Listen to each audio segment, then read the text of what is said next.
Bonjour Jacques Vincey, nous sommes au Plateau Sauvage où vous présentez votre nouvelle création, Wonangata, qui est tirée d'un texte d'Angus Serini.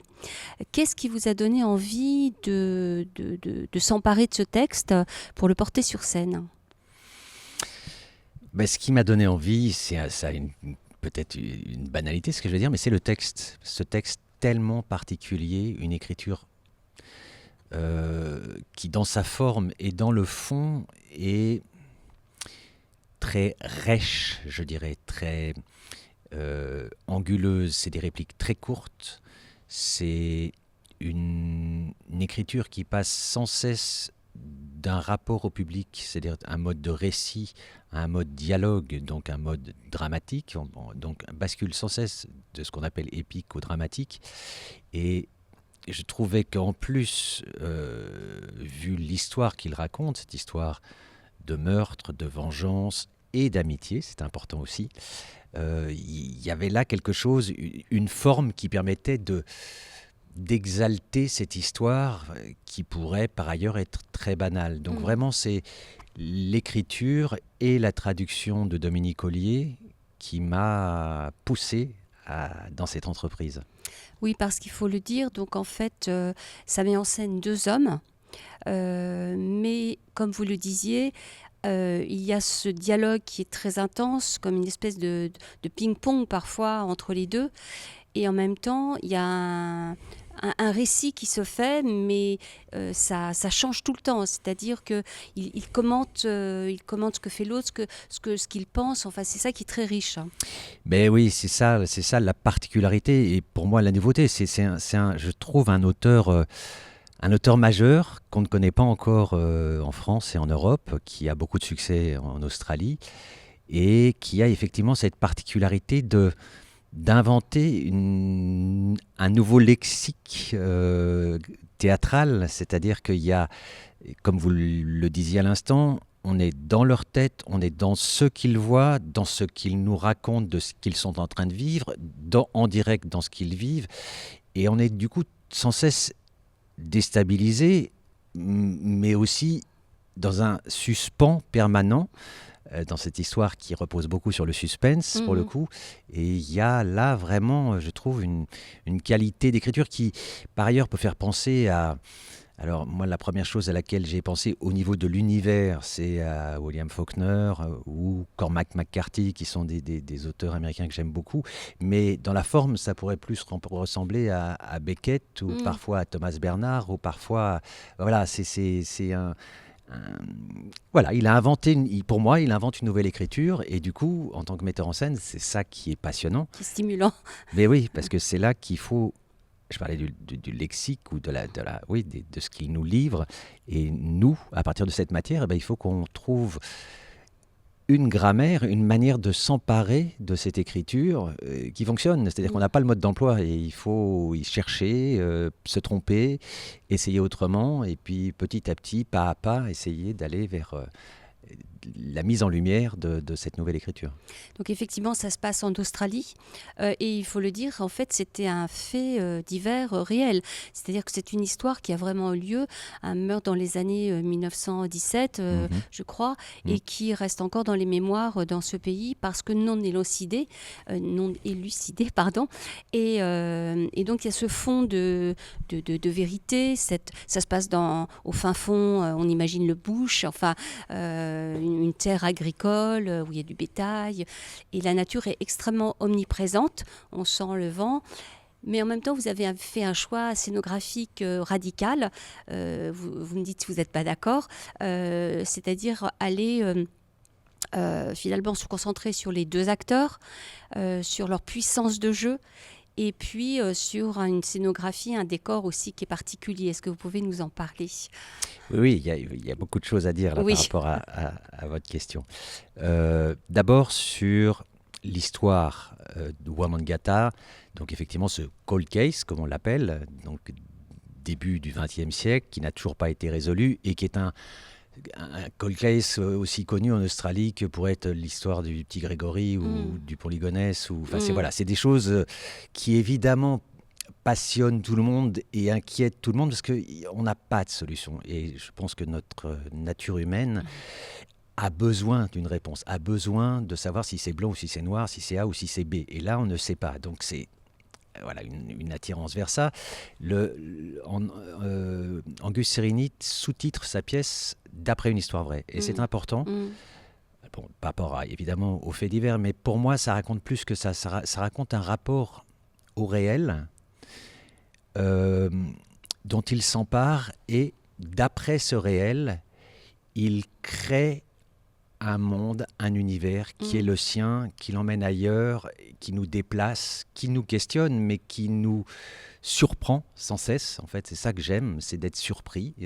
C'est le cas quand je suis spectateur. Comme metteur en scène, c'est à ce genre de texte que j'ai envie de m'attaquer. Alors, la question, effectivement, de qu'est-ce qu'on fait de cette histoire vraie, comment on la représente sur un plateau, comme vous le disiez, il est beaucoup question de la nature, et la nature est extrêmement importante, mais je dirais à un premier degré, de l'histoire de ces deux hommes qui vont en fait traverser les montagnes au plein cœur de l'Australie, qui vont affronter la tempête, qui vont se retrouver pris dans des conditions extrêmes jusqu'au bord de la mort, pour finir à la cabane du suspect. Mais donc voilà, qu'est-ce qu'on fait de ça sur un plateau de théâtre? Comment on arrive à transposer, parce que bien évidemment, il n'est pas question de lutter contre le cinéma ou la télévision. Donc, comment faire rêver, imaginer, et plus qu'imaginer, parce que c'est la force du théâtre, c'est-à-dire que justement, d'après cette histoire vraie, comment on s'en amuse, comment on joue avec les codes du théâtre. Alors, là, l'espace que j'ai choisi, je ne sais pas si on en voit beaucoup à l'image, mais en fait, c'est 1850 cubes de 20 cm sur 25 qui forment un sol qui, au départ, est très, très plat. On peut imaginer que c'est le plateau. Exactement. Et que voilà, rien n'est donné. Et puis, en fait, au fil du récit, quand ils vont trouver l'ami mort et qui vont creuser dans un trou ou sur le bord de la rivière pour le trouver, ils vont petit à petit commencer à extraire ces cubes, et cet espace qui était très géométrique, très minimaliste, va petit à petit devenir de plus en plus chaotique et de plus en plus un terrain de jeu. En fait, c'était ça dont on se parlait avec Cathy Olive, qui est donc avec laquelle j'ai conçu cette scénographie et qui fait aussi les lumières. Et c'est très important, les lumières justement dans cet espace, c'est qu'il fallait que ça soit à la fois un terrain de jeu pour les acteurs, terrain de jeu aussi dans le premier sens du terme, presque enfantin du terme, parce que là, en l'occurrence, on est dans un jeu de cubes. C'est aussi simple que ça. Et en même temps, une surface de projection pour les spectateurs. C'est-à-dire qu'on ne donne pas trop à voir pour que l'imaginaire puisse faire son travail. Et là-dessus, la lumière est évidemment aussi essentielle dans la mesure où la lumière, par définition, peut créer des espaces sans mur et sans délimitation physique. Donc voilà, cette collaboration était fructueuse et féconde. Et je me demandais, mais pardon, à un moment du texte, à un moment du spectacle, j'ai relevé cette phrase, effectivement, où on parlait de chaos de granit, et je m'étais dit qu'effectivement, petit à petit, la scène devenait ce chaos de granit. Mais il s'agit d'un voyage vers un homme qui, soi-disant, qui pourrait être le suspect. Mais est-ce que vous seriez d'accord si je dis que c'est aussi un voyage intérieur ? Ah bah oui, bien sûr. Mais même c'est essentiellement ça. Non, c'est pas essentiellement ça, parce que la part, je dirais la première couche, c'est ça, c'est un thriller, c'est effectivement un suspect et puis qu'on va retrouver mort. Donc il n'y a pas on ne trouve pas la solution. Mais derrière tout ça, et la nature, je reviens à la question de nature, parce que c'est là que cette écriture était, je trouve, très fine et très puissante. C'est que cette traversée dans la montagne, cette confrontation aux éléments qui sont plus forts que ces deux hommes, on le sait, qui les menacent véritablement, mais c'est aussi la nature qui est aussi notre nature. Et en fait, cette pièce ne parle d'une certaine manière que de ça, c'est-à-dire de notre nature fondamentale qui est de passage, qui est périssable, et qui n'empêche que, effectivement, comme je disais tout à l'heure, il faut trouver des réponses. On cherche des réponses et c'est inadmissible de trouver son copain enterré dans un trou dans la rivière, la tête bouffée par des chiens sauvages, sans explication. C'est déjà la douleur de la mort, mais c'est aussi le fait de ne pas comprendre qui va les mettre en route et activer cette vengeance qui, pour l'un des deux, est presque une vengeance folle, quelque chose qui déborde.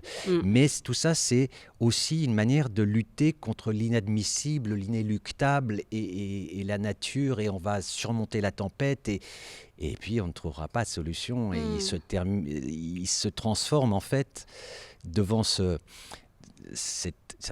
entre guillemets échec, il n'y a pas de solution et du coup il bascule dans une forme de folie animale puisque la pièce se termine par des hurlements de loup, il se transforme en chien sauvage, qu'il est beaucoup question de chien sauvage dans cette... D'animalité aussi. Voilà, beaucoup, et donc du coup, d'une certaine manière, ils sont bien obligés de recoller à cette condition naturelle d'animaux, d'hommes, notre condition. Et voilà, c'est ça qui au fond, m'intéresse. Et il y a dans la fin de la pièce, il y a tout un passage où l'un des acteurs, très explicitement, pose ces questions, et très simplement, d'ailleurs, là, pour le coup, c'est pas de la philosophie compliquée, mais comment c'est possible ?